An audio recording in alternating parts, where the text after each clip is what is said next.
D-Day marked the historic beginning of a campaign with our allies to target and drive the enemy from its positions, including those in third countries.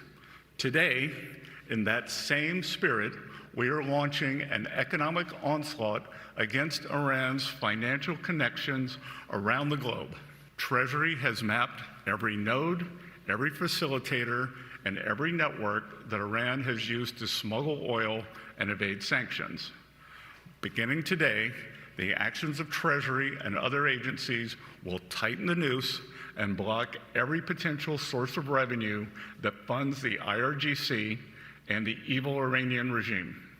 We are enforcing a zero leakage approach.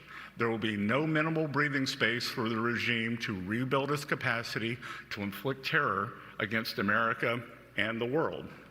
The final refuge of this regime is the mistaken conclusion of nations that still finance the Iranian threat in the hopes of evading it. You will see a wave of sanctions when you leave this meeting today, and you should expect that cadence to continue. And I would expect that you will see a major announcement of a financial institution being sanctioned by the end of this week. That last part, a major financial institution is going to get sanctioned by the end of this week. That's what Treasury Secretary Bessent said. He says any nation around the world, anyone helping Iran's terror regime is going to get sanctioned and cut out of the U.S. dollar system, U.S. capital markets. Basically, what we're seeing is the move to try to topple the Iranian terror regime. Now, here's the story. It took about 10 years to topple the Soviet Union when Ronald Reagan launched his economic strangulation of the Soviet Union in 1981. Again, this is about shutting down Iran's oil ecosystem and likely a decade-long fight to topple Iran's terror regime. Let's bring in veteran Marine commander, and he's basically a wonderful Republican congressman. He's Congressman Rich McCormick. It's good to see you, sir. So do you see this as a long war of attrition to topple the Iranian regime? Because, again, it took like a decade to break up the Soviet Union. Who's going to rise up against the regime now and break up the IRGC? Yeah, and that's the problem, too, is we're waiting on a lot of things to happen all at once. But if you do it piecemeal, it always drags out a war. The question is, who's going to be the next president in charge? We don't have 10 years to wait.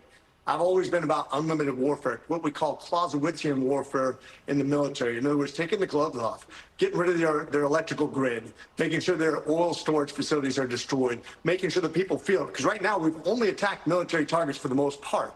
The people need to feel it to the point where they rise up against this regime, or a general rebels and starts his own regime. But piecemealing it, I mean, I believe in what we're doing. I think economic sanctions are a great starting point, or at least a continuation of what we're doing. But I think the gloves have to come off completely. You're saying, yeah, it has to come faster. It has to come now. That we have to somehow, nations around the world need to step in and help the Iranian people to stand up against the terror regime. You know, we saw Iran's parliament speaker. He was in Iraq warning that Iran's military strength cannot endure. He's acknowledging weakness. Now, here's the thing. We know that Iran's biggest oil customer, Congressman, is China. China buys 80% to 90% of Iran's oil at steep discounts. Iran's oil is only about 11% of China's overall oil imports. The name of the game is stopping China here, too. Watch this. Very delicate trade truce with China, something that could prohibit you from, going that far and taking that very big step. We want to make clear here today that no one is above the reach of U.S. sanctions.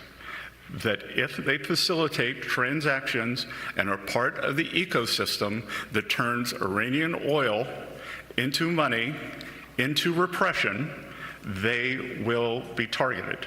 We know who they are. They know who they are. So when the hammer of U.S. Treasury actions falls upon them, they will have no one to blame but themselves.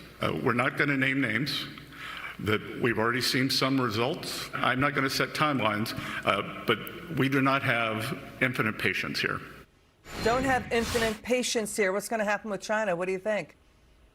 Well, first of all, we have an idea of how that oil is being transported. We should take that out right now. There should be no qualms. We already have an embargo on the sea. Why not do the same thing through landlines? Quite frankly, taking out this regime, and remember, President Trump's first initial reaction was regime change. basically, you're going to submit without any conditions. I think that's the best way to go forward. Otherwise, we're going to be dealing with this for generations to come. These guys will lie. They'll cajole. They've never shown any repentance for anything they've done wrong. This regime needs to go. Thank you, Congressman Rich McCormick, and thank you for your service to America. It's good to see you again.